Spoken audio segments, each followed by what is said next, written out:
Hola, buenos dias.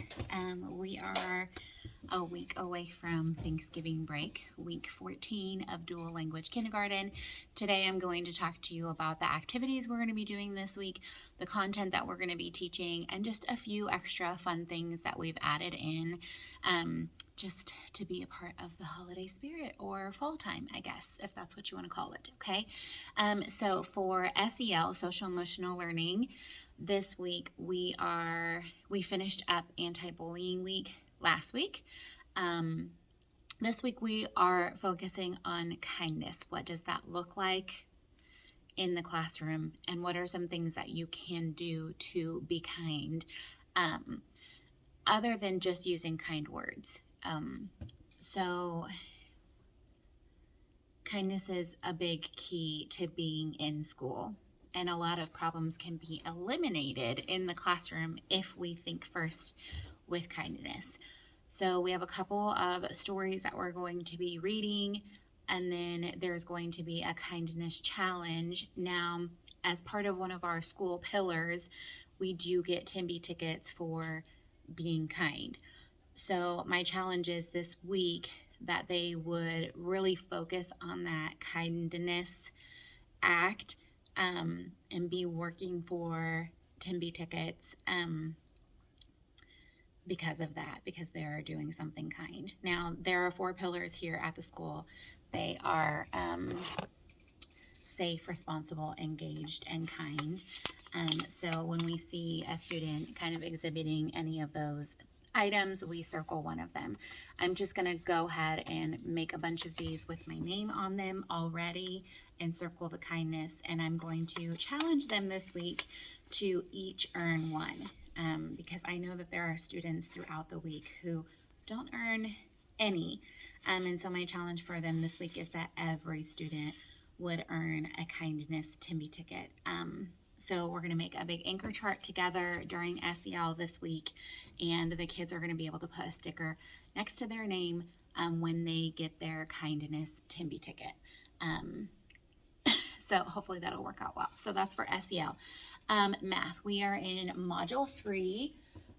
So we're talking about measurement right now, the geometry and measurement. So we today will be doing lesson 12. This has been like very hands-on and a lot of interactive items. The lessons themselves don't take longer than 10 minutes. Even to fit in a problem set into 15 minutes is not that hard. So we've been doing some interactive games together on Toy Theater and through IXL. So if you can display IXL for the whole group, you can kind of play some of those measurement games together as a group. And it works well. I have a touch screen on my computer. I don't have a touch board, but the touch screen on my computer, I let the kids come up. I pull lucky ducks for them and call them up one at a time and try to get every kid up during that time, if that makes sense. So I'll just show you what those look like here in just a second. So math, we're doing lesson 12. I'm going to try to get through lesson 15 this week, and I'm not going to do a math lesson on Friday. It's the last day before break, and I have a fun kind of science and math mixture activity that we're going to be doing together.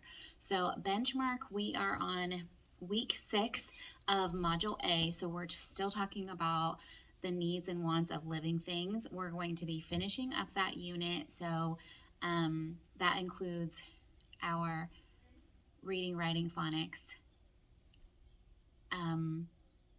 and science standards. I've got their journals here to kind of show like the progress of their writing. We're gonna put these all together, put the cover on them, and send them home this week. I would not be able to do that without an aide, or I would still do it, and I would have to work an incredible amount of time outside of my contract hours to get that done. So that's what we're doing for benchmark this week. We are also working on a keepsake for parents. We have a little turkey here that says I am thankful for.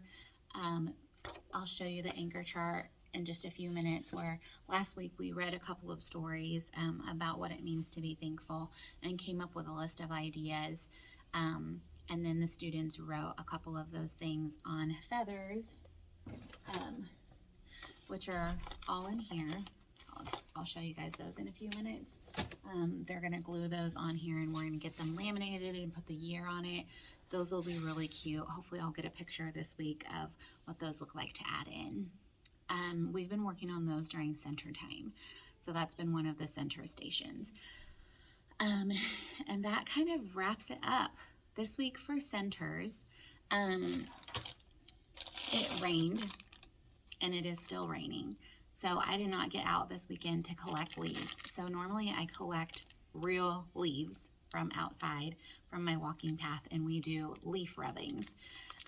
We cannot do that because everything is wet and soggy. So while I was at Hobby Lobby this weekend, I picked up some kind of faux leaves.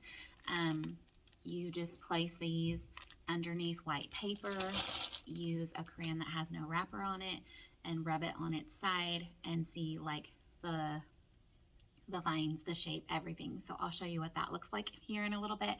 And then Friday, hopefully, if we end on a good note, everybody does well for their kindness challenge, we're going to do kind of like a STEM challenge. We're going to use the story How to Catch a Turkey. These are the little turkeys that I'm going to be using. They're actually just pumpkins. We're going to use tape, glue, paper, and egg cartons. I'm going to cut these up. My students are going to be making an obstacle course for the turkey. It goes great with the story. I'll give you more details on that in a few minutes. It is almost my contract time, so I'm going to log off for now. I'm going to turn off the vlog for now, and I'm going to get back with you probably here on Wednesday to kind of show you our progress this week.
Okay, I know how earlier this week on Monday I was talking to you about my plans for the last 2 days before fall break. So we are going to be reading the story called The Great Turkey Race by Steve Metzger and creating an obstacle course. So I've written up the instructions for the obstacle course, the materials that they're going to need.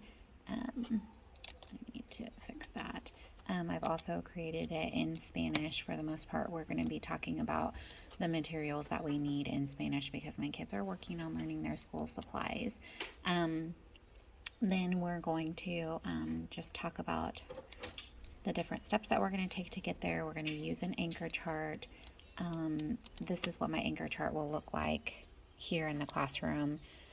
Step by step, using these words primero, entonces, luego, finalmente, just because those are vocabulary words that we're working on in language arts right now. So we're going to plan out the different steps, like read the story, choose your materials, draw your plan, test your plan, or create the plan, something along those lines. This is the template that we're going to use for them to draw their plans, which will read the story on both days. we'll talk about it on Thursday, which is today.